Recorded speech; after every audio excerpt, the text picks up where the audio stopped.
Bien, por aquí se encuentra Margarita, Margarita María Murillo, Manuela Gómez y Juan Andrés. Juan Andrés Hoyos. Sí, profe, pues estoy yo, Manuela Gómez, Solamente tú. parece. Sí, Margarita no está y Juan Andrés Hoyos.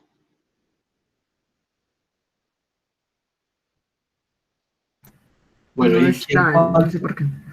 Ok, muy bien. ¿Quién falta de ustedes por exposición? ¿Cómo así? Pues los tres estamos en grupo y no sé. Sí, entonces están en grupo. Que falta asignarles tema. ¿Quién más de ustedes les hace falta grupo o exposición?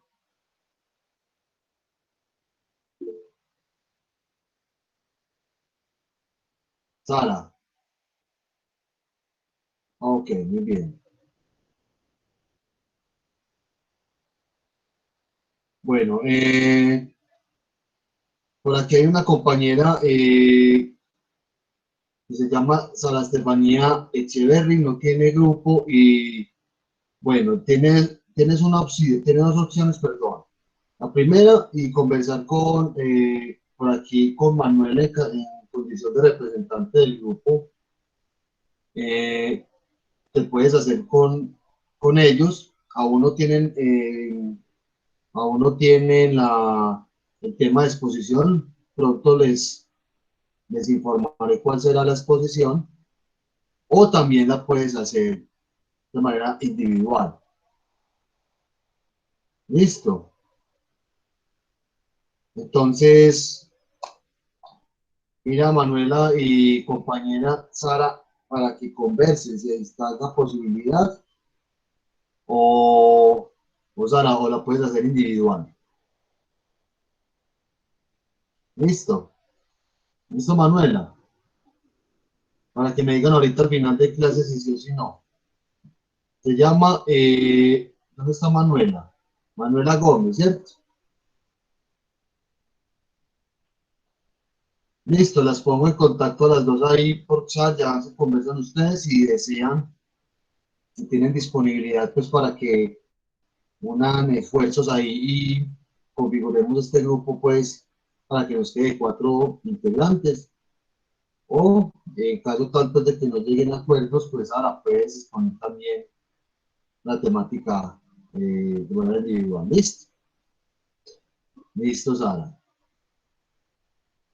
Bueno, ahorita entonces me dejan, conversan bien y me dejan por aquí en el chat, me dicen listo, no hay ningún problema para que cuadren ustedes y conversen bien, chicos. Bueno, ¿alguien más falta?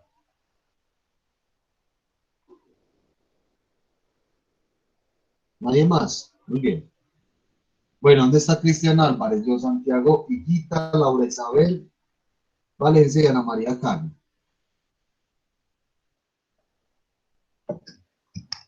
Acá, profe. Buen día, profe. Bueno, muchachos, entonces, iniciemos. Vayan preparando. Mientras van ustedes preparando, yo pregunto si hay algunas dudas, inquietudes diversas de las exposiciones, entre otros.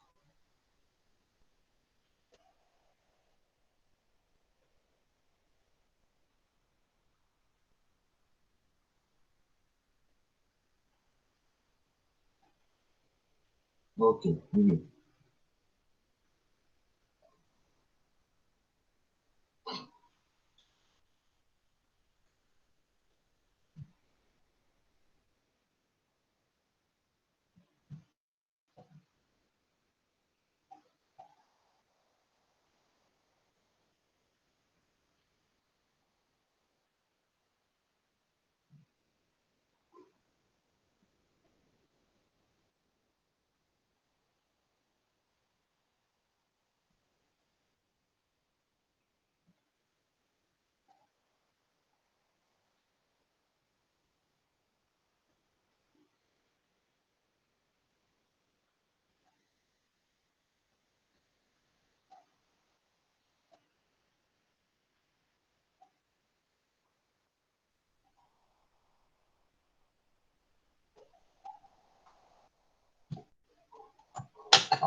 Hola, buenos días. ¿Me confirman si ahí se escucha bien?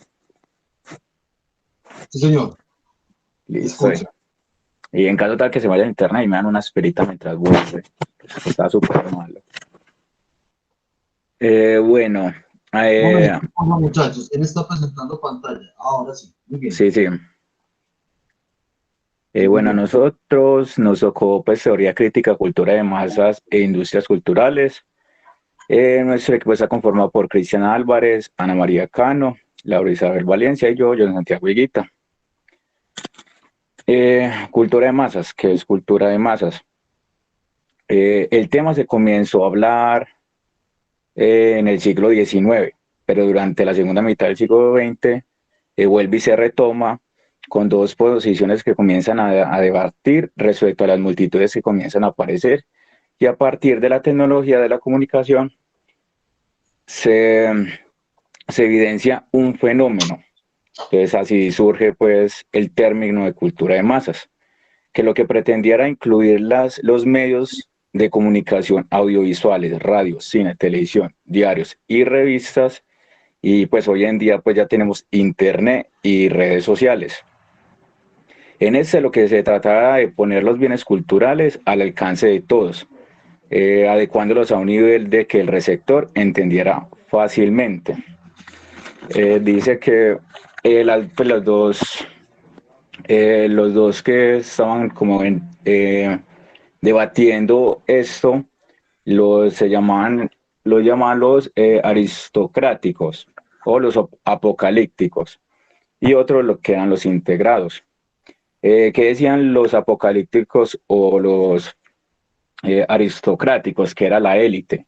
Decía que cualquier cambio relacionado con el uso de la tecnología es visto como un recelo y se veía pues como algo negativo pues por el momento. Mientras que los integrados decían que cualquier cambio relacionado con el uso de la tecnología que suponga un mayor acceso a la cultura es visto como algo positivo.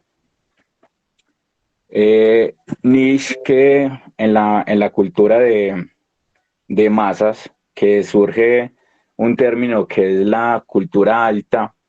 Digamos que Nietzsche decía que el mejor sistema social era, era la jerarquización de clases, que la amenaza social moderna proviene de abajo, del hombre común, hombre masificado que debería ser enseñado a conocer y aceptar, y que se debía estar en su lugar natural. Entonces surge la necesidad de dar un contexto a lo de la cultura de masas. Umberto Eco, que era un filósofo italiano, eh, hace unas críticas a lo que era la cultura de masas, y solamente resalté una porque son 15, y decía: en tal sentido, el difundir por todo el globo una cultura de tipo homogéneo destruye las características culturales propias de un grupo étnico. Es lo que pues quería decir con eso, y pues nos dan unos ejemplos que algunos grupos étnicos se han ido adaptando, por ejemplo, sus vestimentas, y dejaban de usar pues sus vestimentas originales de sus grupos étnicos. También vemos que por lo de la cultura de las masas, también pues, se han visto cambios en la música. Entonces, por ejemplo, ya nosotros escuchamos que reggaetón, que pop y otras músicas que no son culturalmente nosotros, como la música folclórica, la música indígena. También hemos tenido cambios gastronómicos, y uno de los más importantes, que es el idioma. Ya nos hemos ido perdiendo los idiomas culturales y hemos ido adaptando culturalmente otros idiomas. Por eso se hace una crítica a la cultura de masas, ya que es como imponer cosas y no dejar que tengamos un pensamiento crítico ante estas. Y nos estamos dejando influenciar fácilmente por lo que vemos y nos venden los medios de comunicación. En los medios de comunicación, podemos pues, evidenciar que más están matando la originalidad, la manipulación de la población de una forma inconsciente, provocando emociones preconcebidas. Y eso las dominan las leyes de las marcas, provocan pensamientos superficiales. También tenemos los que pues defienden la cultura de masas, la defienden basadas en la igualdad de condiciones, que todos podamos tener un acceso a la televisión, internet. Por ejemplo, en los pueblos o veredas antes no llegaba pues la televisión, el internet, y hoy en día creo que la mayoría de los pueblos o municipios pues ya cuentan con televisión y internet.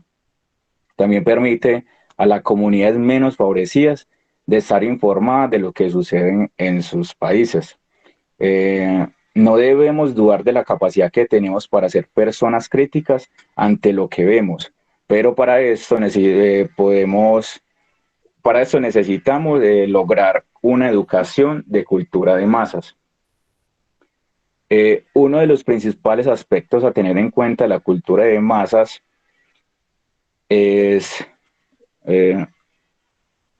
son la manipulación, la persuasión y el dominio, ya que hay que tener en cuenta que la mayoría de esos productos provienen de grupos de poder económico con un fin beneficioso. Esos tienen como un fin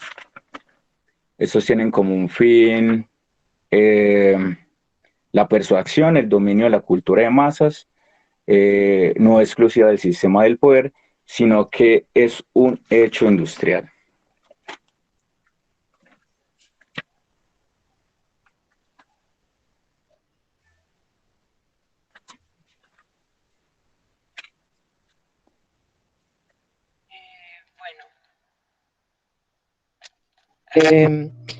Bueno, la Escuela de Frankfurt, pues como ya habían dicho en la anterior también exposición, fue una de las que más estudió la cultura de masas y pues creo como ese primer análisis. Bueno, en la medida en que se producen y se distribuyen masivamente los objetos culturales, surgen importantes cambios en la esfera social. La vida cotidiana se llena de este tipo de objetos, lo que llega a producir una sensación de saturación. Estos objetos aparecen en diferentes contextos y espacios, provocando que se desdibuje o desaparezca su significado original. Y se produce un tipo de uniformización en torno a ellos. Y todos escuchamos la misma música y vemos las mismas películas y leemos los mismos libros. Y así es más fácil pues, el control. Y como resultado de estas transformaciones surge una sociedad homogénea y uniforme en lo que respecta a los símbolos culturales presentes en ella. En este escenario no hay lugar a la crítica, pues porque todo el mundo piensa igual y se comporta de la misma manera. Pues, diciéndolo mejor en nuestras actitudes y opiniones y comportamientos se empiezan a programar socialmente por los productos y elementos culturales como la pintura, la literatura y la música. Bueno, a este tipo de cultura cuyos elementos son producidos masivamente sirven para uniformizar la cultura de masas. Este diagnóstico pues lo elaboró la Escuela de Frankfurt en las décadas de 1940 y 1970 y en la actualidad se ha vuelto a poner en el marco de crítica que se hace en estos momentos en las redes sociales y a su efecto sobre el funcionamiento de la sociedad. Una reflexión en la que el concepto de interdisciplinariedad vuelve a ser importante, esta vez desde el punto de vista pues, de la teoría de sistemas. Bueno, por ejemplo, el cine, que es el discurso directo, que es más persuasivo, muchos autores dedicaban mucho tiempo a estudiar los contenidos ideológicos que se hacían por este medio, porque ya que algunos directores que eran fascistas o comunistas, de cierta forma, exaltaban los diversos, ¿cómo se dice? Las diversas buenas cosas que hacían Hitler o el nacionalismo, y pues en el otro lado, en el cine comunista, pues también reflejaban como esas diversas cosas buenas que hacía el comunismo. Bueno, también por ejemplo, en las películas como el Capitán América, no tanto en las películas, sino como en los libros del Capitán América, por ejemplo, se hacía crítica al comunismo a través de un superhéroe. Bueno, y pues para promover la cultura que formaba esa parte para fomentar la revolución, para poder liberar esas mentes oprimidas que decía la escuela de Frankfurt, muchos pensadores estudiaron sobre todas las manifestaciones de la cultura de masas que estaban divididas entre los horóscopos, la fotografía, el cine, la publicidad, la radio, la televisión que apenas estaba empezando a nacer, la música jazz, ya que era como la que más en ese momento era la que más escuchaba, y pues también para poder negar el comunismo o ideales políticas. Bueno, diversos pensadores también pensaban en las nuevas culturas, como ya dije, el jazz, la música que también se estaba empezando a grabar, el cine y algunas reproducciones mecánicas como forma de emancipación de la dependencia de la cultura que tenía relación con espacios de culto como museos o salas de conciertos, de acceso a privilegiado para algunos pocos. Y los medios de comunicación serían los mejores instrumentos para divulgar esa nueva cultura en vez de promover los productos de la industria cultural.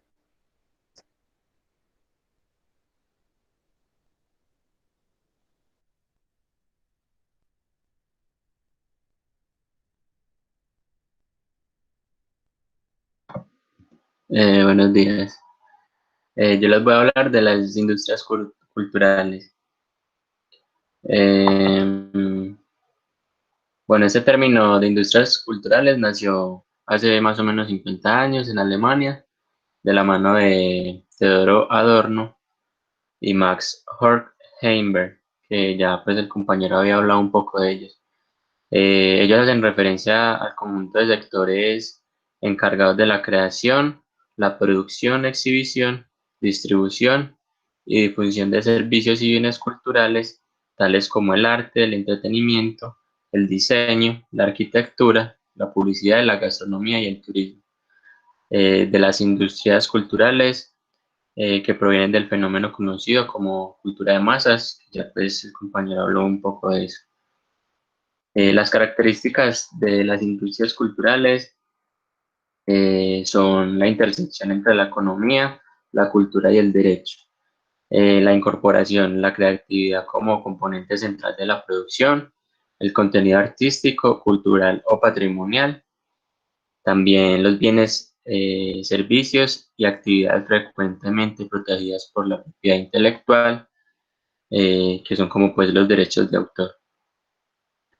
La doble naturaleza, que es la economía, que esta se encarga pues como la generación de la riqueza y el empleo, y la cultura, que es la generación de valores, sentido e identidades que tienen innovación y recreación. Y por último, la demanda y comportamiento de los públicos difíciles de anticipar. Podemos decir de esto que la perspectiva que aborda voluntariamente las industrias culturales y creativas se distingue por una parte de sectores cuyo modo pues se encarga como de la operación, la producción y en la industria de las semi-industrias, con la posibilidad de reproducir y distribuir a gran escala sus productos. Y por otra parte, los sectores en los que los bienes y servicios y actividades no son reproducibles de manera industrial y operan a mediana o pequeña escala. Sin embargo, estos modos comparten una dimensión común de la salida al mercado y la promoción y difusión. Hablando un poco pues como de la tipología, eh, podemos ver pues como un concepto amplio que incluye a todos aquellos sectores económicos que basan su actividad en productos relacionados con la creatividad, el arte y la cultura de forma industrial. Las industrias culturales no se limitan pues como a a los productores de contenido, sino que engloban todas las actividades relacionadas que contribuyen como a la realización y difusión de los productos culturales y recreativos. Pues esto como que quiere decir que la reproducción y duplicación, el soporte técnico y equipamiento de apoyo, la promoción, difusión, circulación, venta y distribución, conservación, comunicación, información y formación, pues es como lo que abarca esto. También se puede decir que incluyen aquellas industrias que utilizan el talento creativo con propósitos comerciales como la publicidad, la arquitectura, el arte, las antigüedades, la artesanía, el diseño y la moda. Eh, Se puede pues como dar una clasificación a tres criterios importantes que son la trata de sectores tradicionales de las industrias culturales, el proceso productivo orientado al consumo cultural y las nuevas tecnologías aplicadas en las industrias culturales. Em, el enfoque que le dan como a estas tres son los bienes, servicios y actividades de contenido cultural, artístico y patrimonial. El origen es como la creatividad humana, sean en el pasado o en el presente, así como en las funciones necesarias propias a cada sector, como de la cadena productiva que permite dichos bienes y servicios, de las actividades como de llegar al público y al mercado. Se puede decir como pues que esta definición no se limita a la producción de la creatividad humana y su reproducción industrial, sino que incluye otras actividades relacionadas también con la difusión de los productos culturales y creativos. Em, aquí podemos ver pues como todo se complementa en cuanto pues como a las industrias y ya lo he hablado eh, por la compañera y el compañero, que es como el patrimonio artístico monumental, los archivos, la biblioteca, libros y prensa, las artes visuales, que es algo pues como que nos interesa a los que estudiamos comunicación, arquitectura, las artes escénicas, los medios y la multimedia y sonido y audiovisuales, que también es muy importante. Y ya pues más adelante les vamos a mostrar pues como un video que se relaciona a esto y que pues también ayudaría mucho como a complementar todo lo hablado.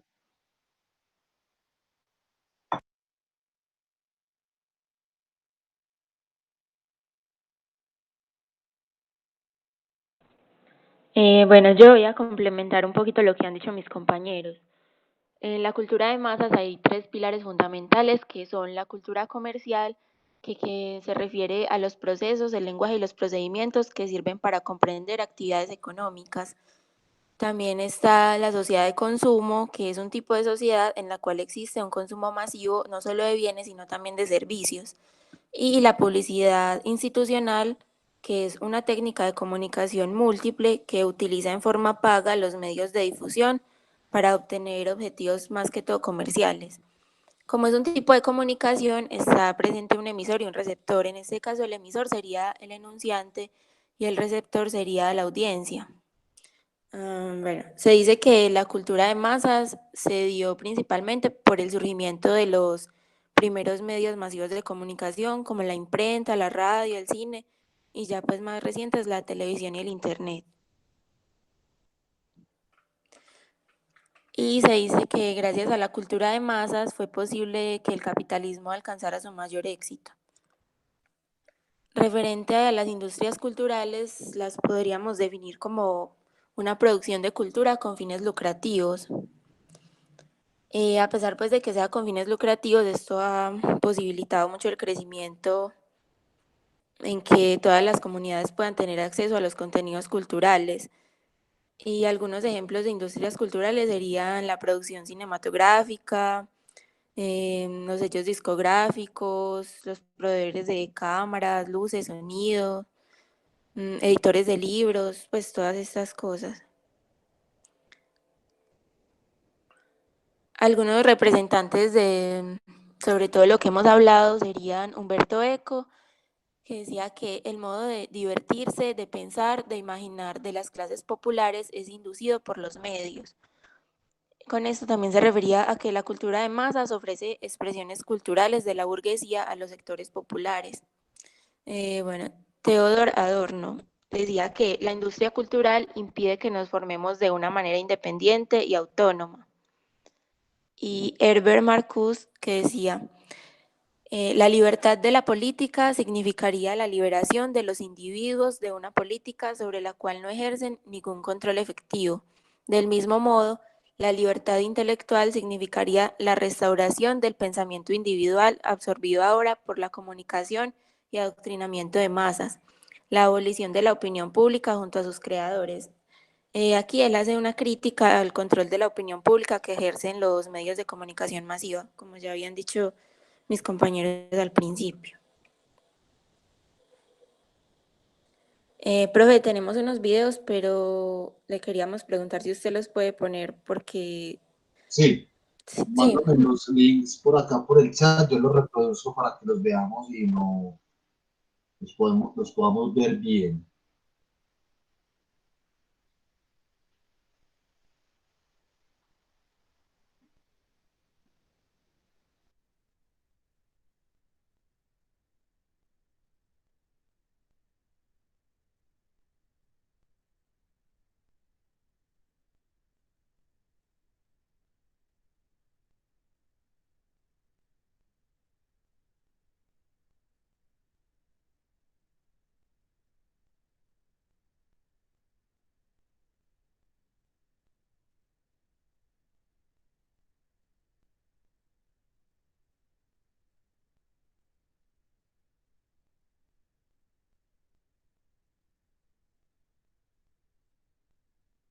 Bueno, los reproduzco en cualquier orden, ¿no? Así como tú me los mandaste.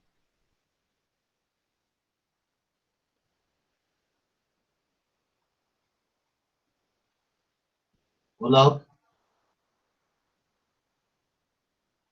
Laura. ¿Cómo, profe? Así Profe, ¿cómo?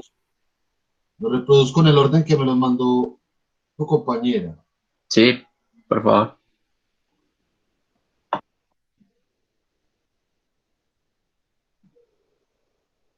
Muy bien, les comparto pantalla. ¿Estamos viendo?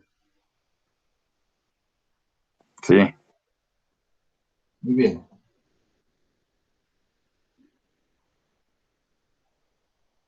Cultura de masas es un término sociológico que ha venido cambiando con el tiempo. Inicialmente se trataba de cómo los medios de comunicación con su aparición habían influido en una nueva cultura en toda la población, pero con el tiempo pasó a ser una cultura manejada también por los medios, pero que fue estudiada a nivel sociológico para ver por qué se daba un impacto diferente en aquellas personas. Normalmente se cree que la masa es un grupo de personas que siguen una misma cultura o un mismo pensamiento sin la capacidad de racionalizarlo. Es por esto que se cree que la cultura de masas es aquella que impacta en un grupo de personas y que a través de los medios los manipulan.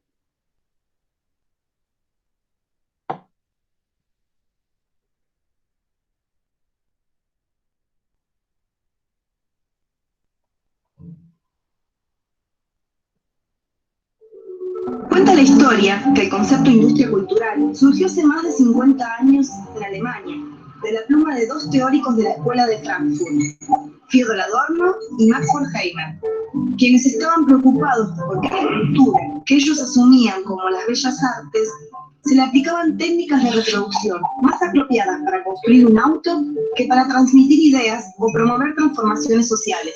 En el inicio de esta historia, para Adorno y para Horkheimer, la industria cultural era el malo del cuento, ya que se unían dos términos que para ellos no resultaban compatibles: industria más cultura. Por un lado estaba la industria, es decir, la producción serializada y estandarizada de productos. Es el mismo proceso que hace que cuando compramos un paquete de arroz de una marca y tipo determinado en el supermercado, ese paquete sea idéntico al de al lado. Por otra parte estaba la cultura, es decir, las actividades creativas que generan los individuos y grupos para expresar y representar sus ideas, valores y creencias. Pero con el tiempo y la aparición de los medios masivos de comunicación, esta realidad se modificó radicalmente. Los productos de la cultura también pasaron a ser bienes industriales. ¿Qué es hoy cultura? Tanto una pintura como la Mona Lisa colgada en el Louvre, como el último post de un blog sobre viajes turísticos.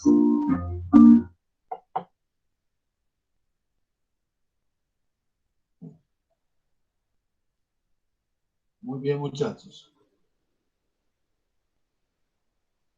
Listo. ¿Van a agregar algo más?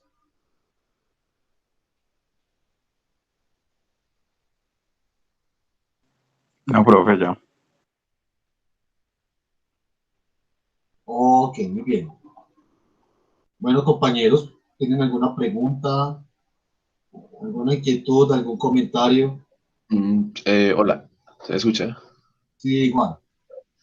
O sea, sí, un comentario, o sea, de toda esta teoría de la, se me fue el nombre, de la cultura de masa sería más o menos como ahora se llama la globalización, pues, porque si antes sí es verdad, como todo lo que estaban explicando los compañeros, que en la televisión se aplicaba una cultura en general, digamos que para controlar a todos y que bueno, sí, me estoy enredando, pero bueno, sí, el punto es que ahora esa teoría se pasa a la globalización para no solamente un grupo determinado de gente en cierto pueblito de controlarlo, sino ya en general, como dice el nombre de la globalización, en todos los países, pues, a nivel mundial. Eso se aplicaría, o bueno, no sé si me hago entender bien.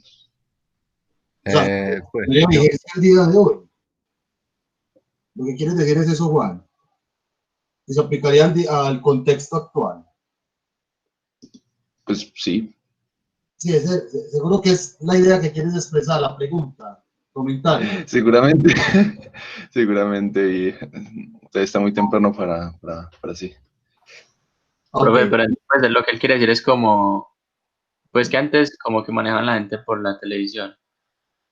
Ahora, pues yo diría que es como más como de los medios masivos, de las redes sociales. ok. Bueno, gracias, Cristian. Juan, se te responde tu comentario, tu inquietud. Juan Manuel. Pues era más como una especie de comentario, pero como hace rato no, como que no me voy por participar, en verdad ya estoy muy oxidado a la hora de explicar algo. Ok, muy bien, Juan. Una pregunta, este sí, modelo plantea lo que es la retroalimentación, o sea, una especie de feedback para lo que es el control, por ejemplo, de las fake news, entre comillas, pues en lo que es la cultura de masas.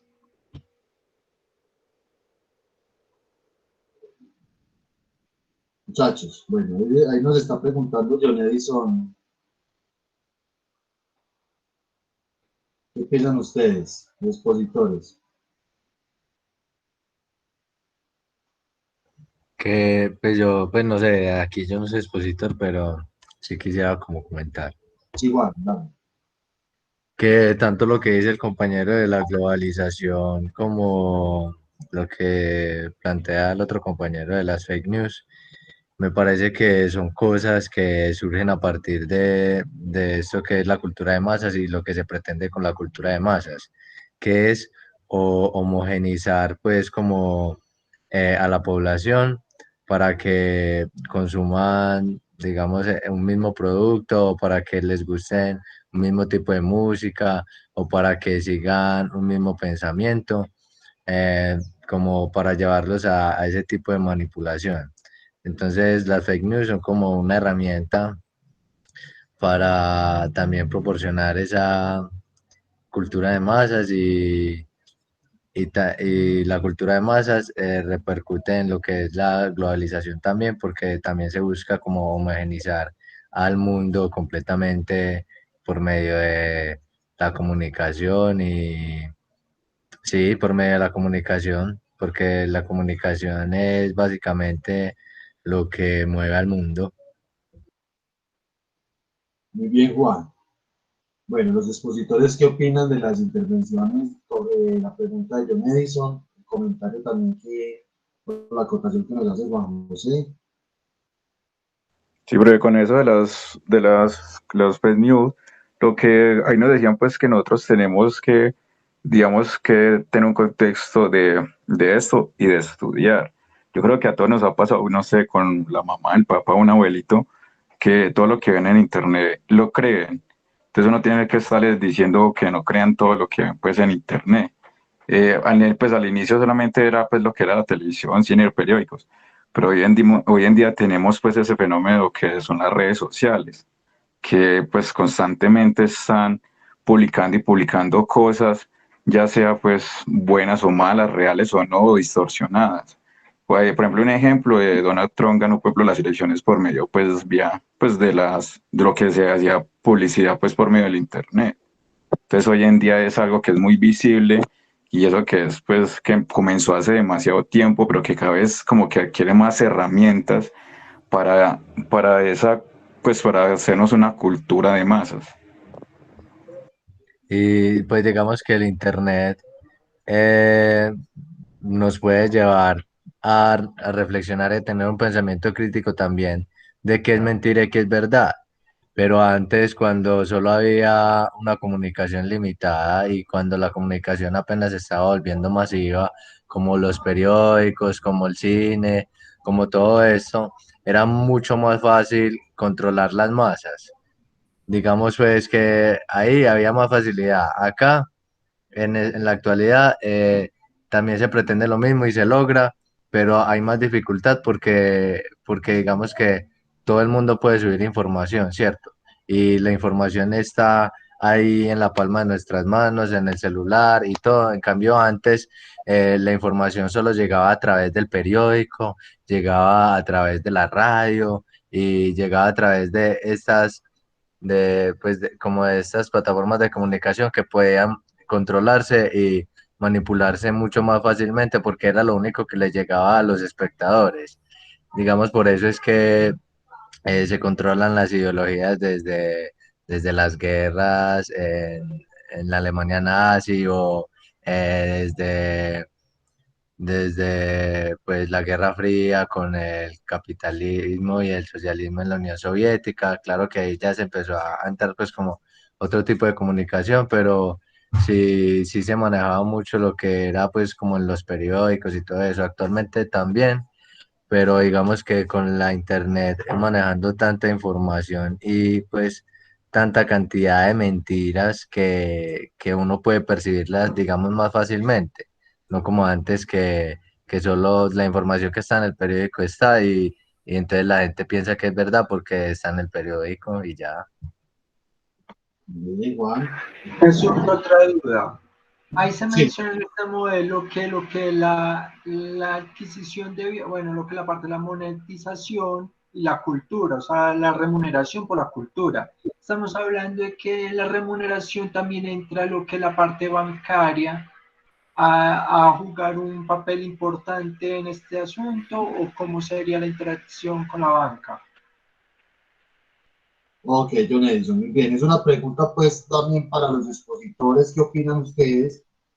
Recuerden que ya enseguida voy a hacer un compendio de varias cosas, de hecho también de las inquietudes muchachos ustedes están manifestando, y lo cual ponen unos puntos de inflexión de interés que vale la pena discutir un poco, ampliarlos para acentuar lo expuesto por parte de los compañeros. Bueno, John Edison entonces nos está diciendo de esa relación entre la cultura y la influencia o la presencia de lo financiero, de la parte bancaria como él la denomina, ¿cierto? ¿Cómo es como esa interacción o esa incidencia de la parte financiera, de grupos económicos, etcétera, en la producción de la cultura de esta forma, muchachos? Los expositores, ¿qué piensan al respecto? Pues sí, profe, es que la mayoría de los que, pues, de los que producen eso, pues son manejados por los grupos, digamos, económicos, del poder económico. Y, y obviamente ellos, pues, a tener ese poder, obviamente ellos lo van a anunciar en su beneficio. Hay una frase, pues, que leí por ahí, no la sé exactamente, pero era que es que que ellos no vendían productos, sino que generaban una necesidad. Ok, muy bien, yo, Santiago. Muy bien. ¿Qué otro comentario, pregunta, inquietud, muchachos, hay por ahí? Frente al tema. ¿Ninguna más? Bueno, la clase pasada, la exposición pasada, pues nos hicieron una presentación de la Escuela de Frankfurt, ¿cierto? Dándonos un contexto. Hoy desarrollamos unos conceptos, los compañeros desarrollaron unos conceptos clave para entender la lógica de pensamiento y una postura quizás de momento de contexto de la Escuela de Frankfurt con varios de esos investigadores que nos mencionaron acá, como Marcuse, Theodor Adorno, Umberto Eco, que es italiano, no es propiamente de la Escuela de Frankfurt, pero a ver, la importancia de la Escuela de Frankfurt para los investigadores y los pensadores de la comunicación del siglo pasado, del siglo XX, hasta los más contemporáneos, es que la Escuela de Frankfurt ha tenido una fuerte incidencia en el pensamiento, en la comunicación y en la cultura de masas, y sobre todo en la comunicación de masas, ¿cierto? Con estos elementos de conceptos clave o de emplazamiento de discusión importantísimos de la Escuela de Frankfurt, quizás la insignia es la cultura de masas y la industria cultural, ¿cierto? Bueno, recogiendo varias cosas de lo que ustedes escucharon, muchachos, y en consonancia de los aportes de los compañeros. Entonces, la cultura de masas se refiere como a esa producción de la cultura que hacen ciertos grupos económicos en utilización de los medios masivos de comunicación, una cultura propiamente pensada para el consumo masivo, ¿cierto? Que hay que tener en cuenta que es muy diferente cultura de masas y cultura de las masas. La cultura de las masas es aquella cultura que produce propiamente las personas, una sociedad, una comunidad, ¿cierto? Y que esa producción de la cultura que hace propiamente una comunidad de sí misma obedece a un conjunto de saberes, de conocimientos, de expresiones, etcétera, muy propios de ellos. Mientras que noten ustedes que esa cultura de masas es aquella que es producida desde la lógica de la Escuela de Frankfurt, es producida como si fuera cualquier otra cosa, de manera masiva y estandarizada. La cultura no podría hacer eso, muchachos, eso es lo que nos venían diciendo los compañeros ahorita. Cuando se hace una producción masiva de la cultura, lo que se hace básicamente es homogeneizar la cultura y los comportamientos de los individuos. Y no solamente son los comportamientos, son las maneras de pensar, que eso también se ve reflejado, como lo decían los compañeros ahorita, por ejemplo, en la manera de vestir. Es que una manera de vestir es una manifestación propiamente de la identidad propia o de la identidad de una comunidad, una identidad colectiva. O sea, no es que simplemente yo me pongo esta ropa y ya. Hoy por hoy ya hemos venido asistiendo a todo un fenómeno de una cultura de masas globalizada, que ahorita colocar un tema muy importante también para entender eso, porque ¿qué es la globalización? La globalización se pensó como una estrategia económica, ya sabemos promovida por quién. Ellos de la Escuela de Frankfurt, recuerden que habíamos dicho la clase pasada que la Escuela de Frankfurt vio venir un monstruo, un gran gigante,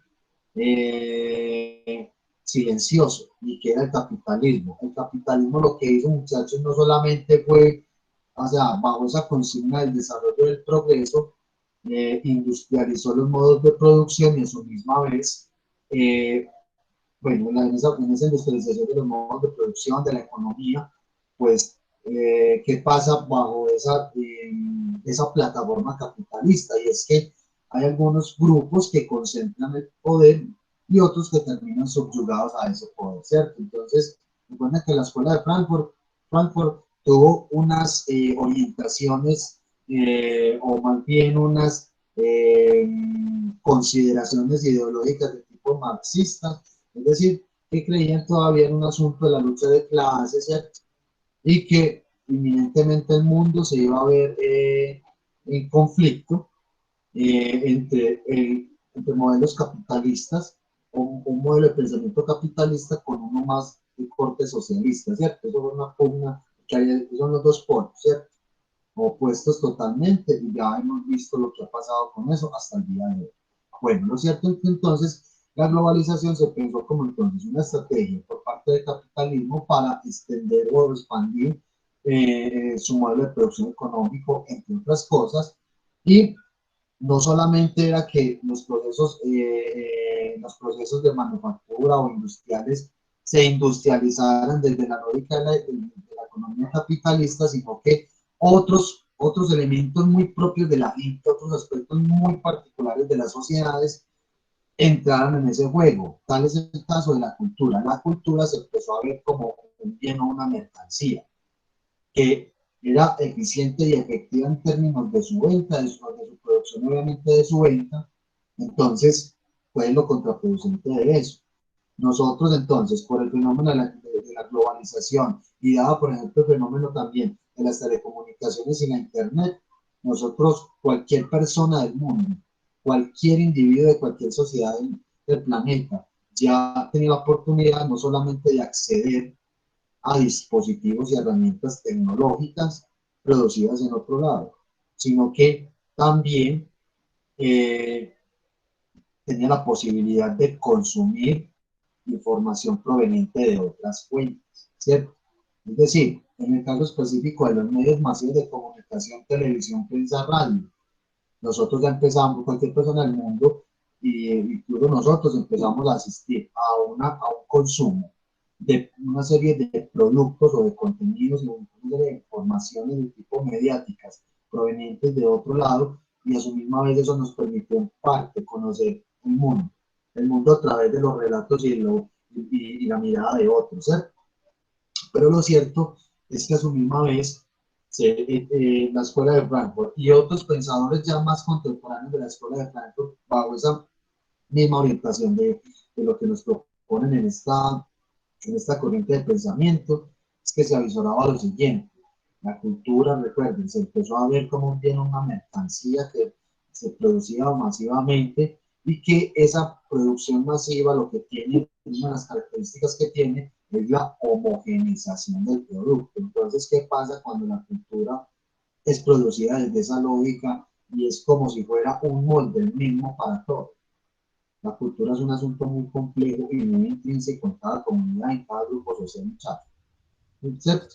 Entonces, la cultura también se nutre, muchachos, de una serie de elementos que incorporamos de lo que vemos, de lo que percibimos y de lo que nos apropiamos precisamente, por ejemplo, de los medios de comunicación. Se ha dicho que uno de los enemigos más grandes de una comunidad indígena, por ejemplo, o de un grupo social de los grupos sociales o comunidades autóctonas de cualquier país, es eso, porque eso acaba totalmente con la cultura, ¿cierto? Porque lo que hace la cultura de masa es la reproducción constante de de este tipo de productos, así como de sus mecanismos de difusión. Y pues lo que hacen, por ejemplo, en el caso de una comunidad indígena, es que a través de la tradición oral, ellos van haciendo una transmisión de la cultura de generación en generación, ¿cierto?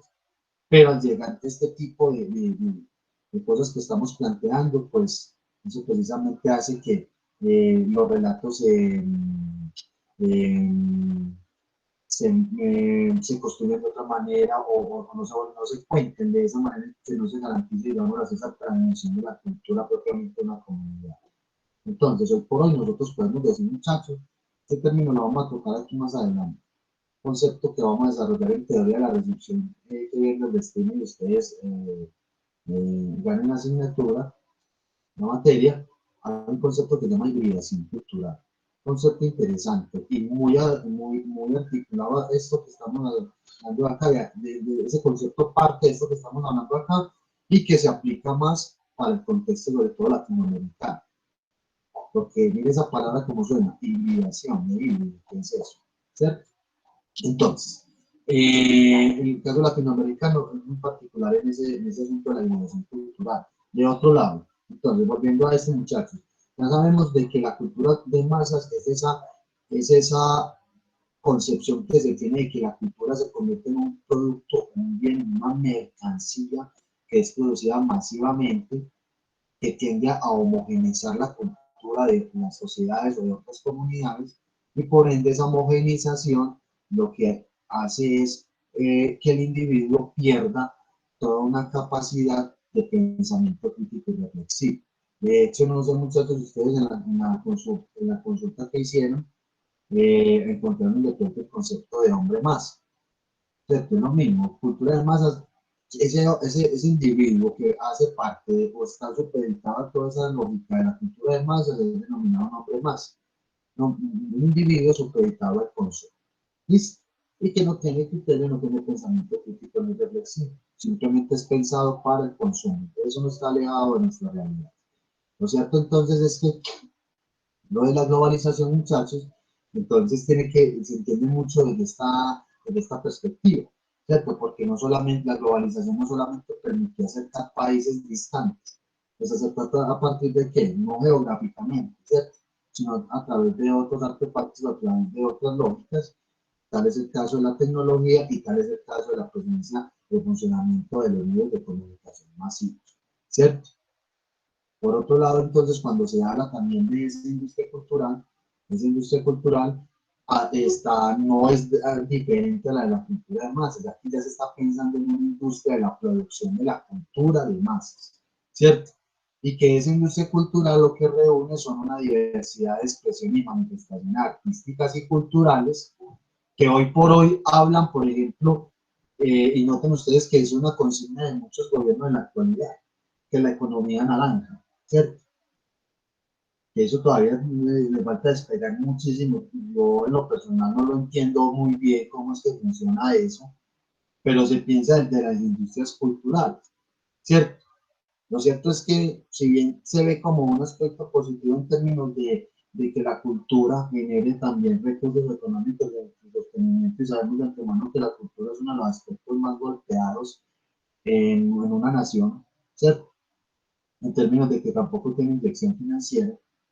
Lo cierto es que esa industria cultural, pero desde la perspectiva de la Escuela de Frankfurt, es toda una estructura grandísima pensada para producir masivamente una cultura. Entonces recuerden, es cultura de masa, no cultura de las masas.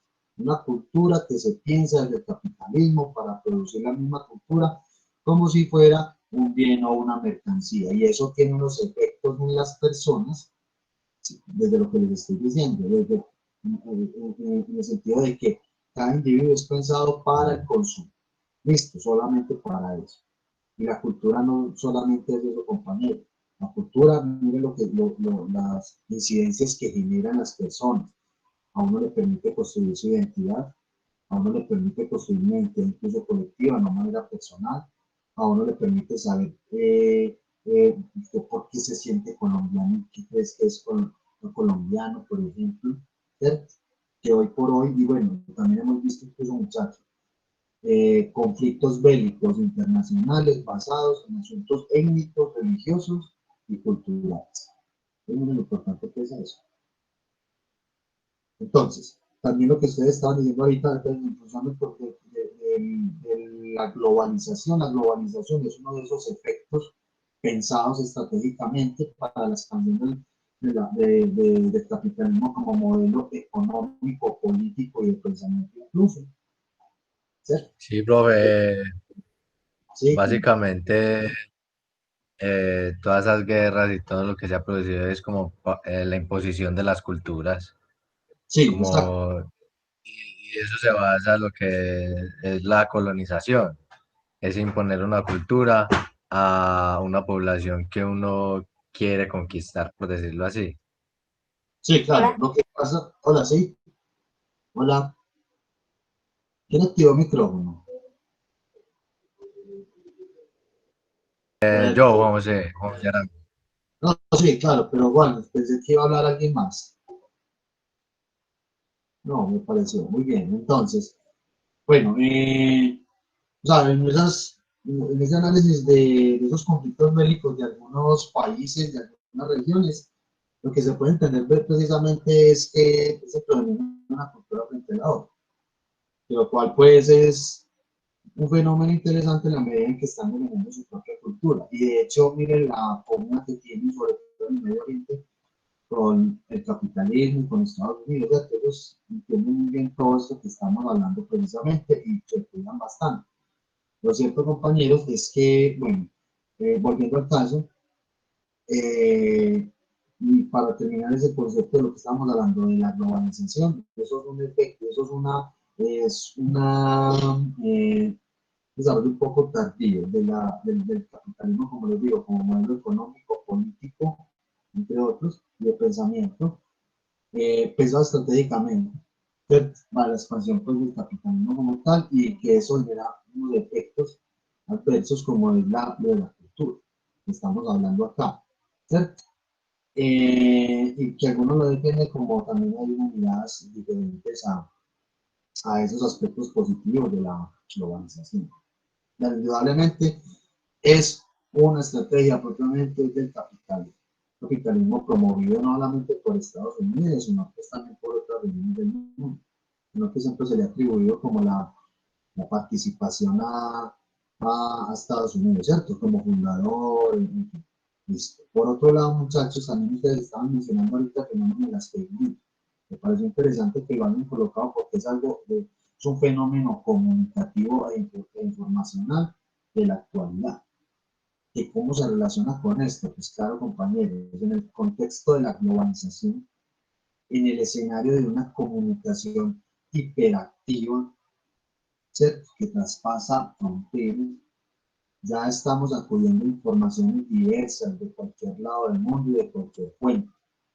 Pero a su misma vez, muy interesante que hayan puesto eso para decirles lo siguiente, es que en ese contexto de la globalización, si bien estamos accediendo a multiplicidad de datos, de informaciones, de contenidos provenientes de otros lugares del mundo, ¿no? Como les dije ahorita, aparte con diversidad de fuentes que la producen, lo cierto es que estamos ya en un ecosistema comunicativo y mediático tan grande y de producción masiva de información que lo que genera es un asunto de la desinformación.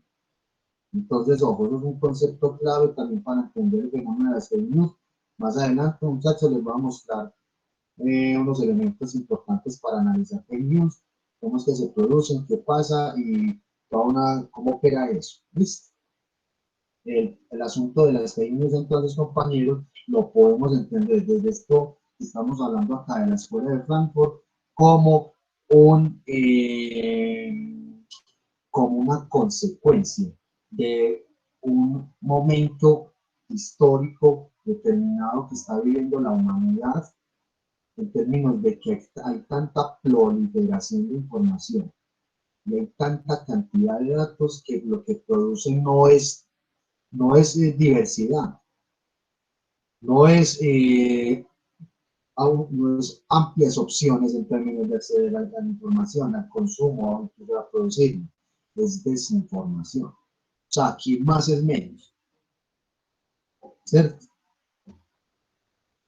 Entonces, mire que si bien el fenómeno de las fake news es uno de esos, resultantes de este fenómeno, lo cierto es que la desinformación que otras cosas más produce y que es una consecuencia propiamente de la cultura de masas, porque es que ya no solamente son los medios de comunicación masivos los que están produciendo información, la gente, ¿cierto?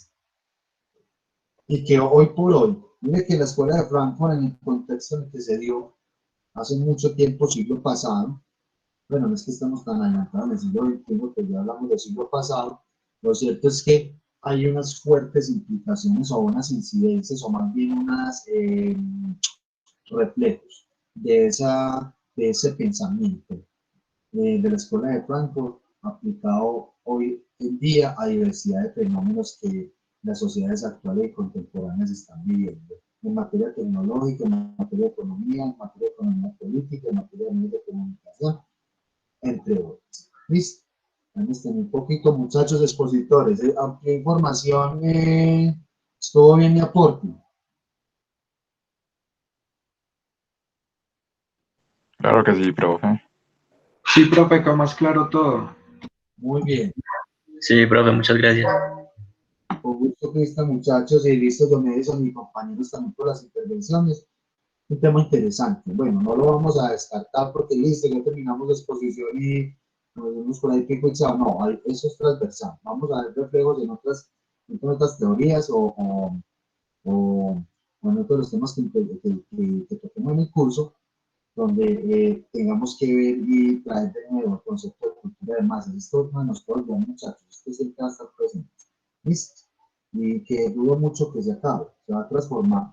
La industria pues a veces sofistica sus modos de producción, entre otras cosas, pero acá siempre va a estar presente pues esa ley, ¿cierto? Ya que no ganó el comunismo, ¿cierto? Muy bien, muchachos. Bueno, ¿algún comentario final? Bueno, muy bien. Chicos, sigue estructuralismo.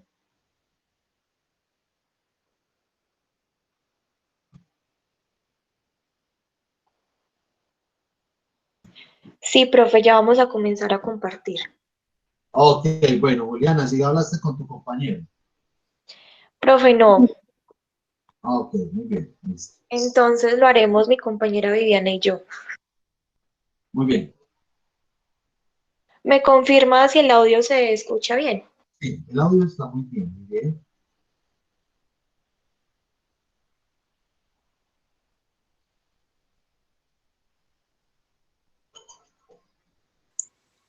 Hola, profe.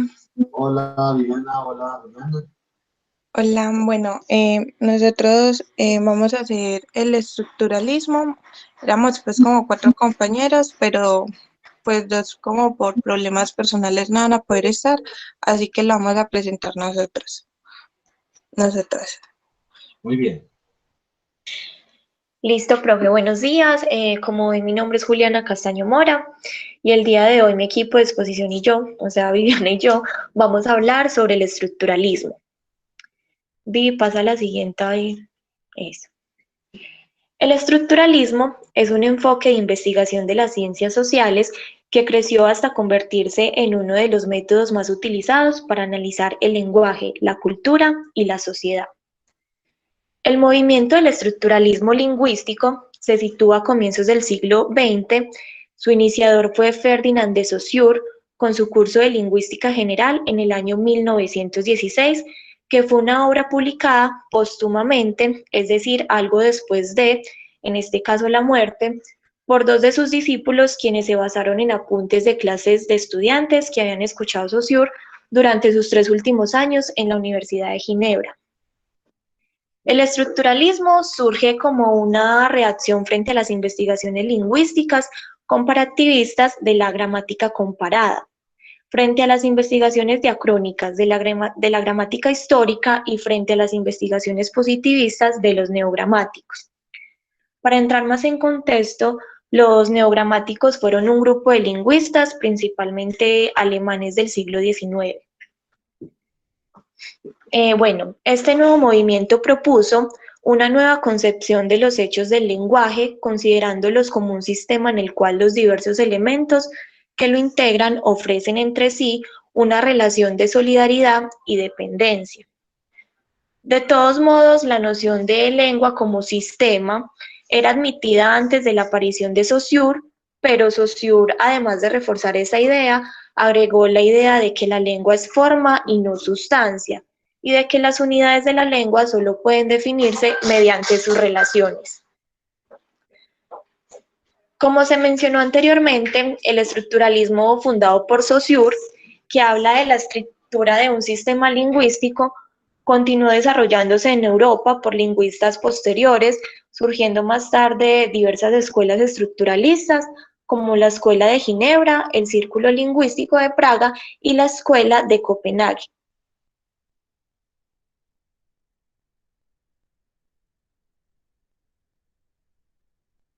Listo, Vivi.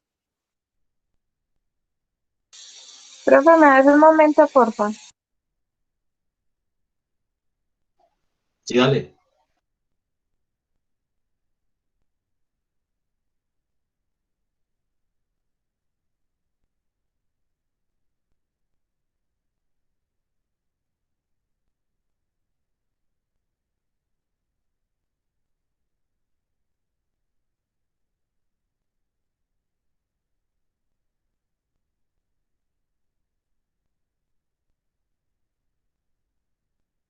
Qué pena, es que están haciendo un trabajo, entonces se escuchaba demasiado ruido.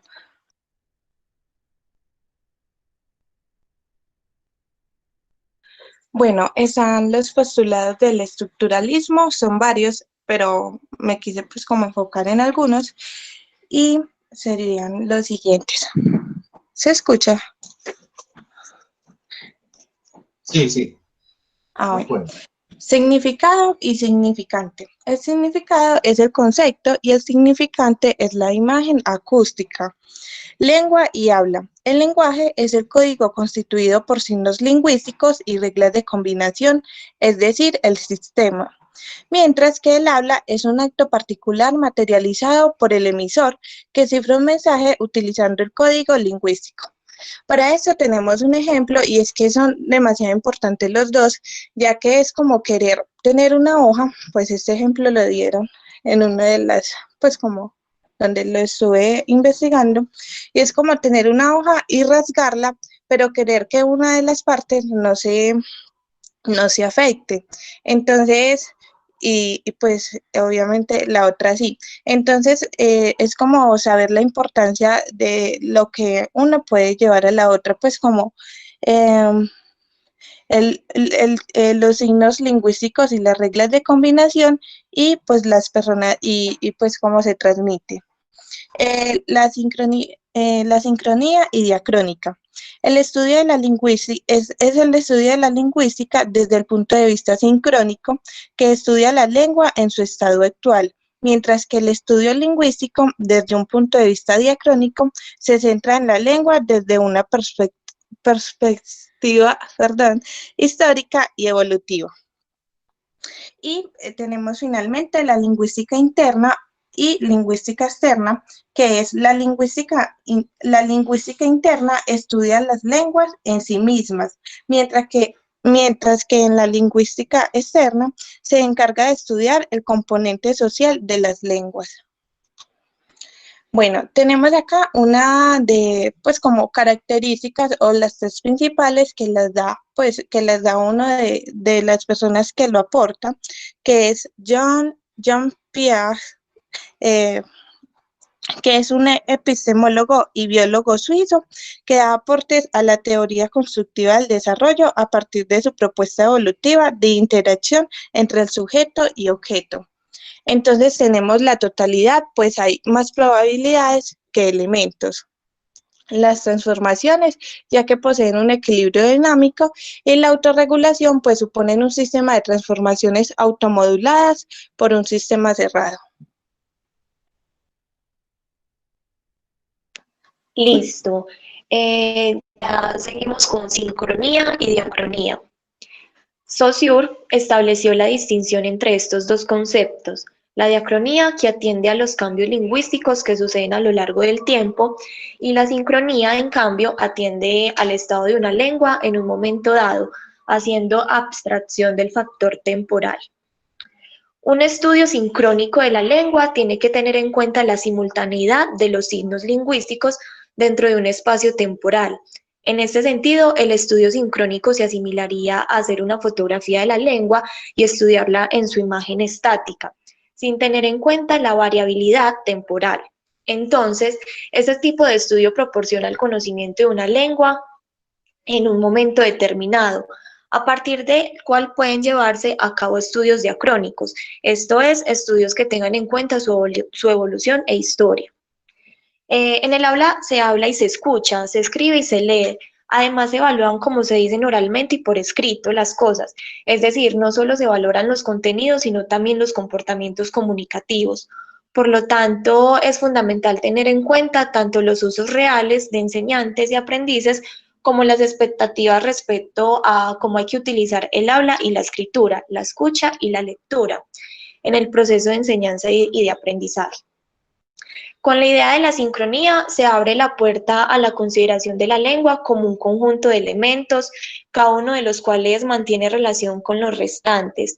Esta idea de la sincronía refleja en Saussure en su noción de sistema o estructura del lenguaje. Sincronía y diacronía se complementan. Saussure estableció la relación en el estudio de los signos a partir de dos elementos fundamentales que son el significado y significante.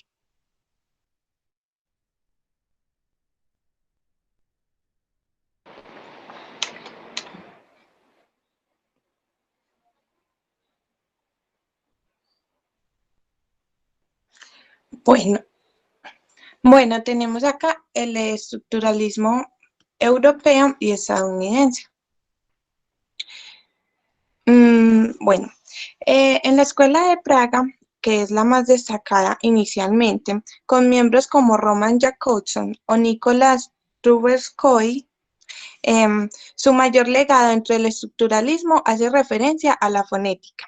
En vez de hacer una lista de sonidos que aparecen en el lenguaje, la Escuela de Praga estudió cómo estos estaban relacionados. En este sentido, determinaron que el inventario de sonidos de un idioma pueden ser analizados en términos de contraste. Por ejemplo, en inglés, los sonidos de P y B representan distintos fonemas porque existen casos donde el contraste entre los dos es la única diferencia entre las palabras distintas, como pat y bat.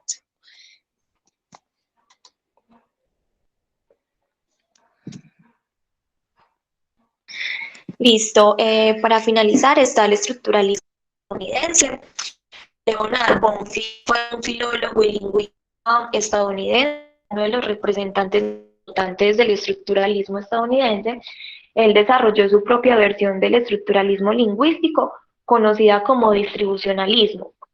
El distribucionalismo es una teoría general del lenguaje y el nombre deriva de la importancia que tiene la noción de distribución en la teoría. Esta teoría también presenta algunas analogías con el socionarismo, o sea, con el enfoque de Ferdinand de Saussure, siendo pues Ferdinand de Saussure el creador de este tema del estructuralismo y bueno, es lo que estamos hablando. ¿Preguntas? Profe, no, primero tenemos como un video para mostrar, es corto, pero pues ayuda como a complementar mucho el tema. Bueno, Sí. Ya lo presento. Bueno, o si quieres me mandas el link para yo reproducirlo acá, como hicimos con los compañeros de la otra exposición. Tengo una pregunta y es del compañero, pues como para que me digan acá, ¿qué iba a decirle compañero la intervención de él? También para que él haga la próxima clase, como manera de cierre también de la exposición y a no afectar pues también el desempeño de lo trabajado por ustedes. O sea, dado lo que ustedes comenzaron acá, el compañero hay que ampliar más información con el compañero. Sí, profe, porque él iba a hablar sobre los signos y pues como ampliar toda esa parte de los signos y también iba a hablar de Francia. Muy bien, muy importante eso, listo. Entonces, bueno, espero el link, lo vemos, hablamos un poquito de eso, muchachos, y me parece también, pues, como les digo, pues el compañero tuvo unas dificultades técnicas, lo que le imposibilitó, pues, estar aquí en el encuentro y por ende, pues, hacer su participación con la preparación que hicieron de la exposición. Entonces, hagamos eso, niñas, Viviana y Juliana. El compañero,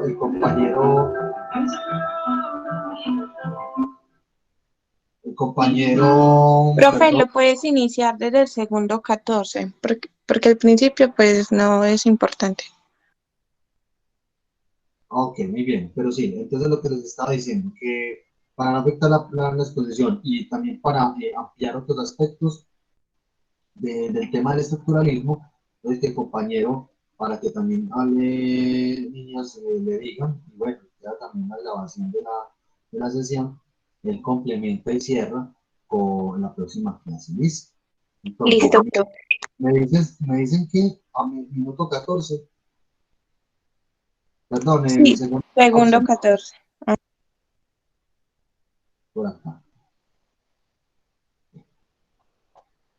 La voy a reproducir entonces.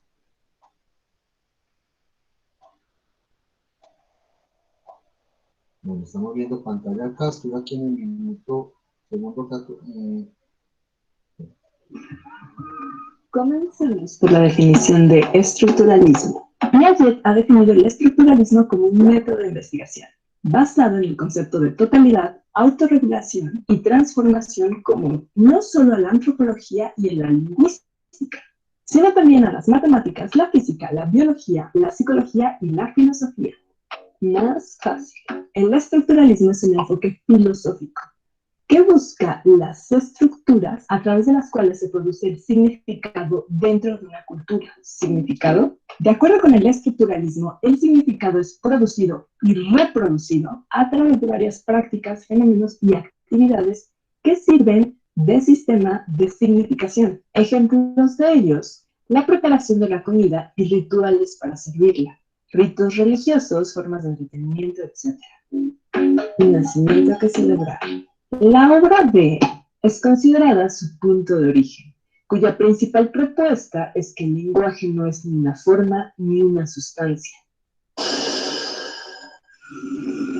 Es considerado el padre del estructuralismo. Basó su propuesta en los trabajos de Ferdinand Saussure en el área de la lingüística, desarrollando nuevas teorías sobre los signos y la semiología. Al aplicar estos principios a la antropología, Levi Strauss hace que la antropología se separe o se aleje del concepto de historia para enfocarse en el análisis de las estructuras significantes. A esto se le llamó antropología estructural. ¿Qué estudia el estructuralismo?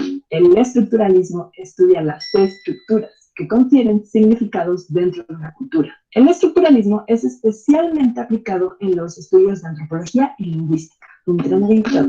Se convirtió en uno de los métodos más utilizados para analizar el lenguaje, la cultura y la sociedad en la segunda mitad del siglo XX. Dos características fundamentales. El lenguaje desempeña una función clave. Afirma que las acciones tienen un significado siempre y cuando estén referidas en un marco de convenciones instituido. Un pastel de varios sabores. Los estructuralistas mezclaron varias corrientes, pero sobre todo es el positivismo quien crea una huella en esta corriente. Representantes. Entre los principales teóricos del movimiento estructuralista destacan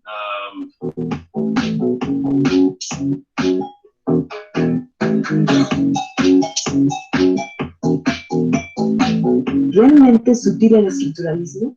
Me parece que hay dos puntos que dan peso a la relevancia del estructuralismo. El estructuralismo plantea al hombre como un ser potencial y a la vez objeto de conocimiento capaz de modificar las estructuras. El estructuralismo abrió campo a investigaciones sociológicas. Ejemplos de estructuralismo. Recordemos que el estructuralismo sustenta que debe haber un sistema subyacente de convenciones que haga posible que las acciones humanas tengan un significado. Por ejemplo, el baloncesto. Siempre que exista una cesta, uno podrá encestar, pero solamente se marcará como punto si esto se hace respetando un conjunto de reglas previamente establecidas. Las reglas gramaticales, al ser usadas en la comunicación verbal, permiten que secuencias de sonidos tengan un significado tanto para el que habla como para el que escucha, haciendo posible construir frases gramaticales correctas e incorrectas. Dos interlocutores logran comunicarse porque los mensajes emitidos por cada uno de ellos están dentro de un código que ambos comparten. El estructuralismo no es un método nuevo, es la conciencia despierta e inquieta del saber moderno.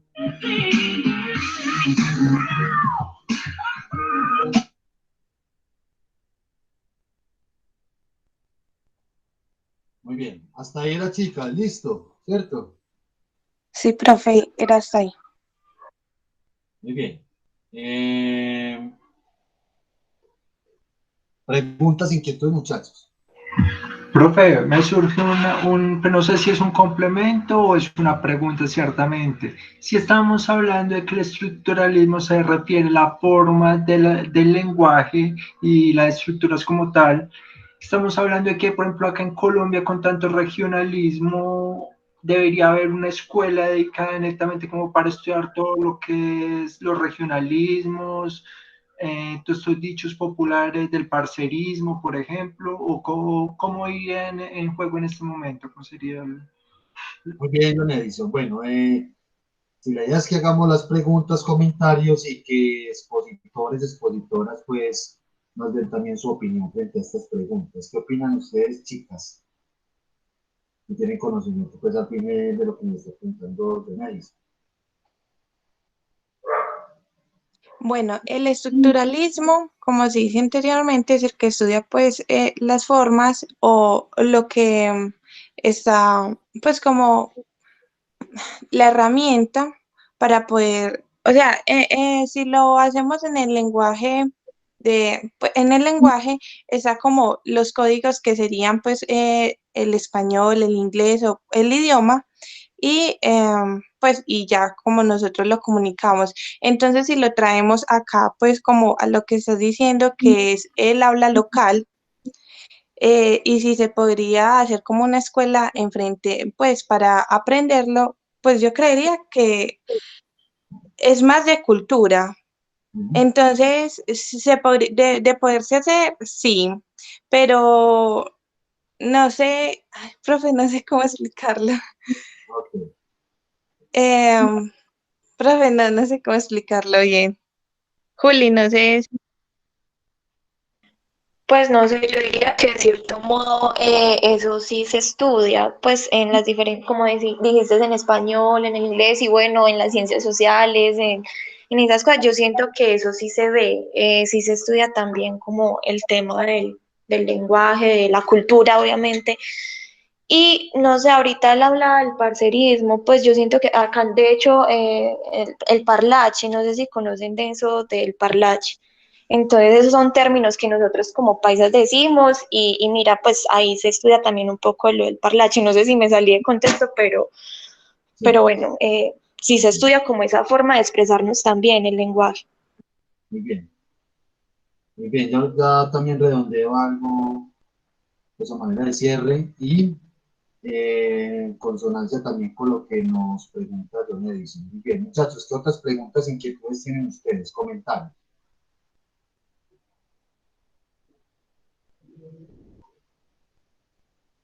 No hay ninguna otra, no hay ningún comentario, alguna consideración, pregunta.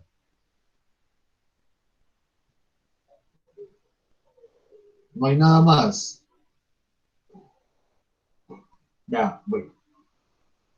Ya le vamos a dar cierre a la exposición con lo que nos va a hablar el compañero la clase que viene, resumiendo algunos aspectos. Ya ahorita respondemos el punto de lo que nos propone John Edison en consideración de su pregunta, muy interesante también, importante y pertinente para el tema. El estructuralismo no es una escuela propiamente. Se ha considerado que es un enfoque de estudio donde se le ha dado como el padrinazgo a un señor que se llamó Ferdinand de Saussure, algunos lo pronuncian Saussure, en fin. Ese señor, en un texto que se llama el curso de lingüística, empezó a abordar este tema, el asunto del lenguaje, en términos de su estructura, y a partir de eso se empezó a algunos otros teóricos, como lo mencionan Ray, Claude Strauss, Roland Barthes, Michel Foucault, entre otros individuos que se desenvolvían en diferentes disciplinas. Noten ustedes que hablan mucho de la sociología, hablan desde la filosofía incluso. Es un cuento interesantemente y grande y muy interdisciplinario. Lo cierto es que aquí vamos a lo que nos interesa a nosotros es entender la relación con la comunicación, y aquí viene lo siguiente. Con este señor de Ferdinand de Saussure y ese postulado que se denominó curso de lingüística general, curso de lingüística, perdón. Entonces él empezó a abordar el fenómeno del lenguaje, cómo se construye, cómo lo construyen pues las personas en términos de una sociedad o una comunidad en particular. A su misma vez, se empezó a hablar del lenguaje como una gran estructura que está compuesto por unos elementos que, eso es lo que nos va a explicar el compañero, con el signo, ¿cierto? Entonces todo el lenguaje está compuesto por una diversidad de signos, que es lo denominan signos lingüísticos, ¿cierto? Entonces, lo cierto es que a partir del estudio del lenguaje y sus múltiples manifestaciones, reproducciones, construcciones, etcétera, que hacen las sociedades, lo cierto es que hay que tener en cuenta varias cosas, claro. Primero, ese lenguaje derivó en una serie de otras disciplinas de estudio como son la semiótica y la semiología. Dicen que la semiología es diferente de la semiótica, pero tiene que ver ahí. La semiótica tiene que ver con el estudio de los significados, mientras que la lingüística es más que todo desde la estructura del lenguaje, cómo se construye, qué elementos intervienen en una expresión, en un conjunto lingüístico, ¿cierto? Muchachos, Pero la semiótica y la semiología es lo mismo, pues. ¿cómo, compañero? La semiótica y la semiología es lo mismo. A ver, hay unas variantes ahí en términos de la semiótica y la semiología. La semiótica se centra más que todo en el estudio del significado de las expresiones lingüísticas. La semiología creo que va más allá del estudio de los significados también para hablar de un asunto de los contextos, ¿cierto? Y de otros elementos insertos en los signos. Es decir, aquí las compañeras nos dijeron de un aspecto crucial, o sea, un elemento característico inserto en la lingüística que siempre los lingüistas, los semiólogos, los que estudian el significado de cualquier expresión lingüística, de hecho, tienen que tener en cuenta y no se deben de perder eso del panorama, y es el signo. El signo como la unidad mínima de la lengua, de las expresiones lingüísticas. Entonces, un signo, muchachos, puede ser una palabra o una imagen, ¿cierto? En fin, a eso nos lo van a explicar con los compañeros en la próxima clase. Muy interesante el tema, ¿por qué? Porque es que, a ver, el lenguaje se compone de expresiones verbales y no verbales. Y a su misma vez, el lenguaje también tiene otro tipo de signos que también tienden a transformarse en el tiempo. Entonces, no solamente es la palabra escrita, la palabra expresada de manera oralmente, sino que también tiene que ver con los gestos o una comunicación no verbal, ¿cierto? Eso también hace parte de los signos. Listo, para que no me enredemos todavía, es otro tema interesante que como les dije, lo vamos a votar la semana que viene con mi compañera Marina de Cierre. Entonces, el tema el asunto del estructuralismo, entonces recuerden que más que todo centra sus esfuerzos y su estudio en comprender las formas lingüísticas, la construcción del lenguaje por parte de una comunidad o una sociedad particular. Lo cierto es que parten del hecho de que todo ser humano necesita comunicar y que a través eh,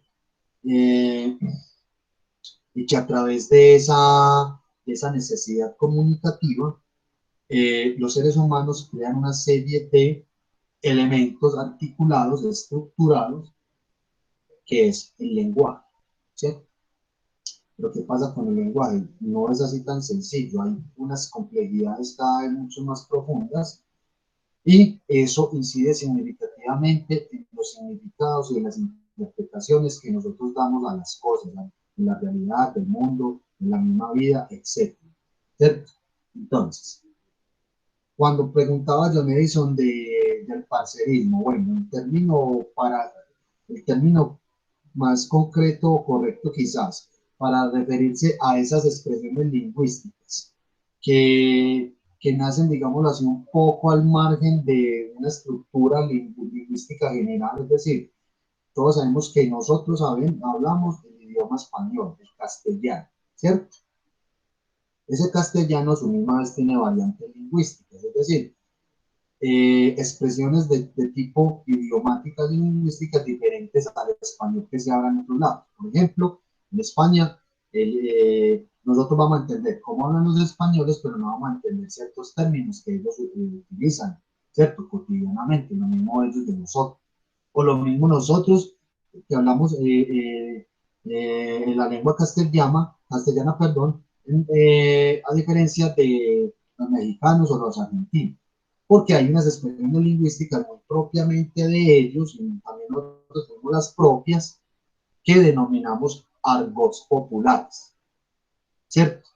El argot, que son expresiones lingüísticas muy diferentes, muy articuladas a aspectos culturales muy propios, y que utilizamos una palabra para significar algo, ¿cierto?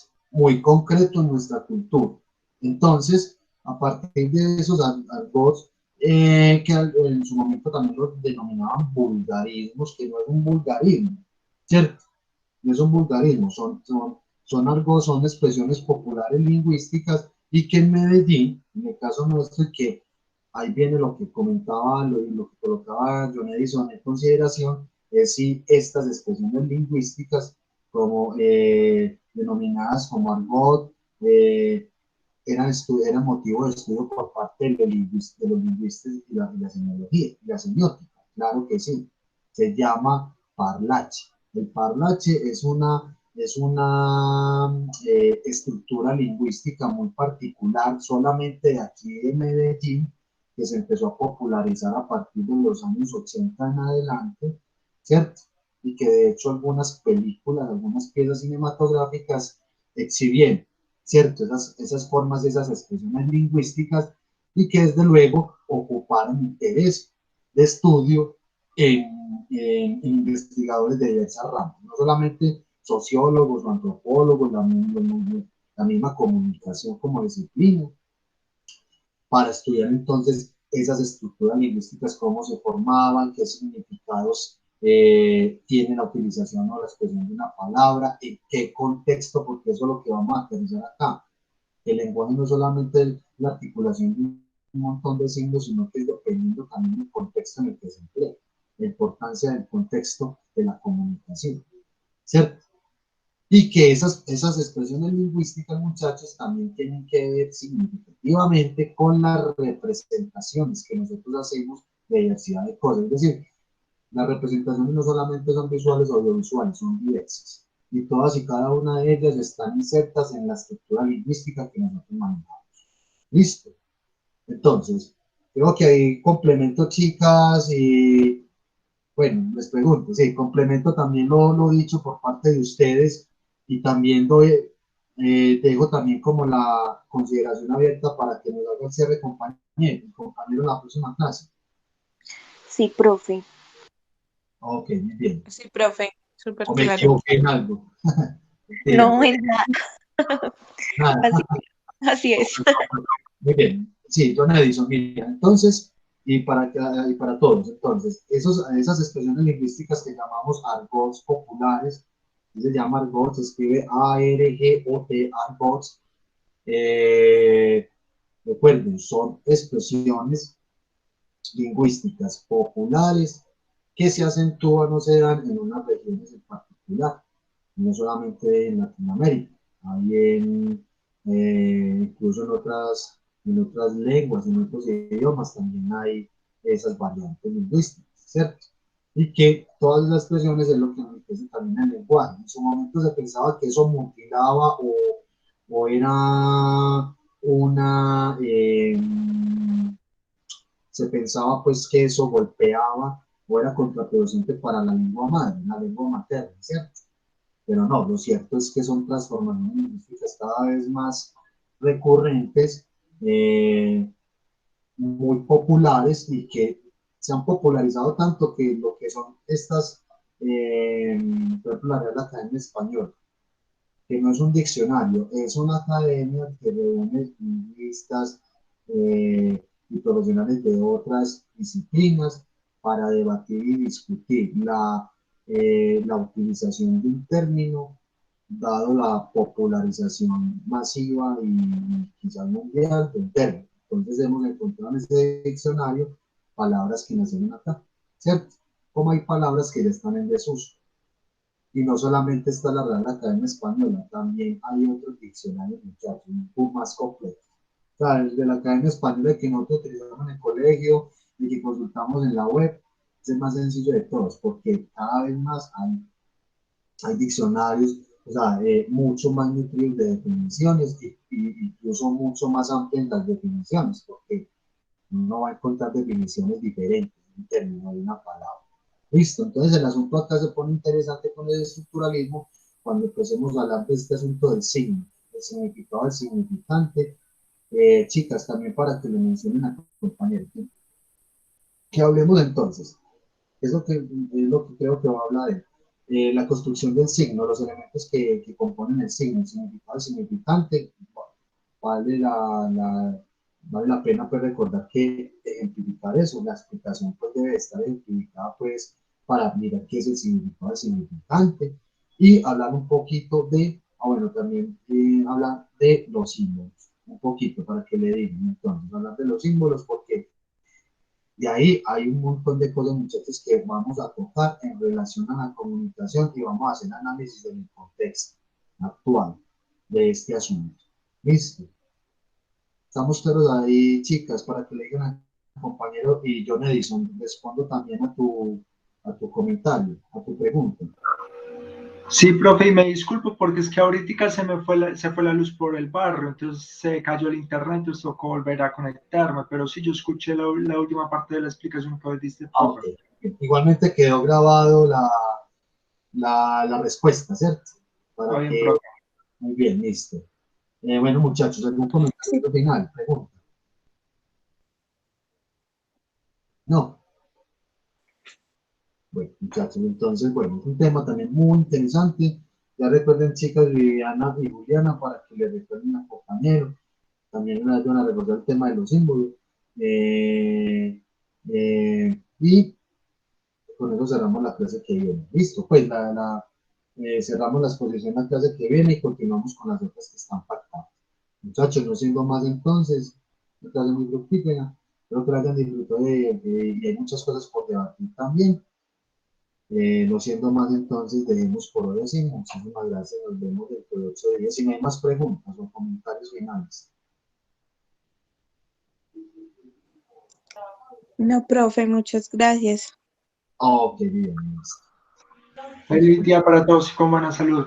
Gracias, Jones. Que estén muy bien, muchachos. Chao, se cuidan. Profe. Listo. Hasta luego, profe.